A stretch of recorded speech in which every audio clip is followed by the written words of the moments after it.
एक और बड़ी जानकारी आपको दे दें, गोवा नाइट क्लब अग्निकांड से जुड़ी बड़ी जानकारी दे दें आपको। लूथरा बंधुओं को थाईलैंड से भारत लाया जा रहा है। बैंकॉक से विमान के जरिए भारत लाया जा रहा है। करीब 1:45 पर यह विमान दिल्ली एयरपोर्ट पहुंचेगा और लूथरा बंधुओं को कोर्ट में पेश किया जाएगा। प्रदीप कुमार हमारे साथ, हमारे एसोसिएट एडिटर लगातार बने हुए हैं। प्रदीप, आज लूथरा ब्रदर्स जो हैं वो भारत आने वाले हैं। गोवा अग्निकांड के आरोपी के तौर पर उनसे पूछताछ होगी, क्या ज्यादा जानकारी? थाईलैंड में लूथरा ब्रदर्स को हिरासत में लिया गया था। उसके बाद थाईलैंड ने कार्रवाई के बाद लूथरा बंधुओं को भारत को सौंप दिया है, उनके संबंधित एजेंसियों को सौंप दिया है। तो आज भारत लाया जा रहा है लूथरा ब्रदर्स को और गोवा अग्निकांड मामले में आगे की जांच आगे बढ़ेगी। कि गोवा में जो नाइट क्लब में भीषण आग लगी, उसके आरोपी लूथरा ब्रदर्स जो है वो थाईलैंड भाग गए थे और उनके प्रत्यर्पण की जो प्रक्रिया है वो पूरी कर ली गई है।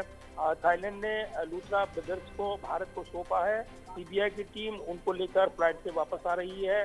तो ये जानकारी मिल रही है कि जिस तरीके से ये पूरा घटनाक्रम रहा है और जो गोवा में अग्निकांड हुआ 6 दिसंबर की रात को गोवा के अरपोरा जो नाइट क्लब है उसमें भीषण आग लगी, कई लोग उसकी चपेट में आए।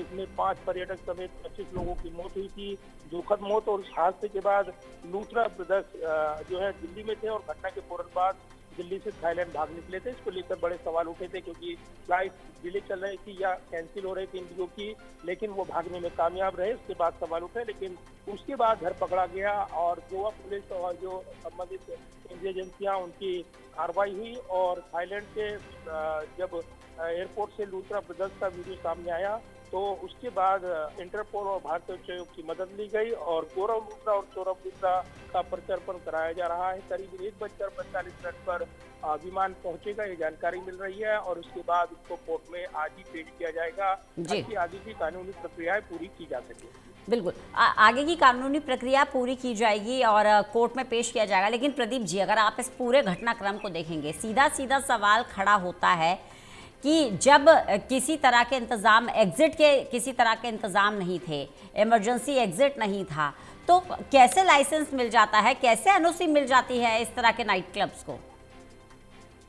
देखिए, जिस तरीके से गोवा में नाइट क्लब कल्चर और विदेशी और जो पर्यटकों की तादाद बढ़ती है, वो यहाँ पर मनोरंजन और अन्य जो गतिविधियां उसमें हिस्सा लेते हैं, कैसीनो, और वहाँ पर काफी तादाद में है। लेकिन ये जो घटनाक्रम हुआ है उसने निश्चित तौर पर सुरक्षा को लेकर चौंका दिया है और उसके बाद सभी नाइट क्लब्स का ऑडिट करा रही है राज्य सरकार, प्रमोद सावंत की सरकार। और इसीलिए जब ये पूरा घटनाक्रम हुआ उसके बाद बड़े सवाल उठे हैं सुरक्षा को लेकर।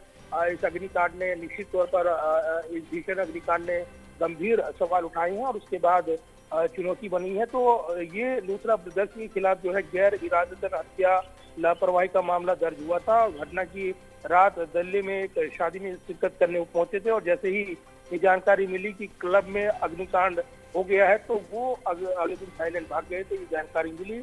और उसके बाद भारत के आग्रह पर थाईलैंड पुलिस ने 9 दिसंबर को फुकेट में हिरासत में लिया था। दोनों का पासपोर्ट रद्द किया गया जिससे वो कहीं आगे ना भाग सके। और सीबीआई की टीम बीते दिनों थाईलैंड पहुंची थी और प्रत्यर्पण जो प्रक्रिया है पूरी करने के बाद आज जो है थाईलैंड से यहाँ पर वापस लाया जा रहा है। उसके बाद पटियाला कोर्ट में उसकी पेशी होनी है, ये जानकारी मिल रही है। बहुत बहुत शुक्रिया प्रदीप जी हमारे साथ जुड़ने के लिए, इस तमाम बातचीत के लिए।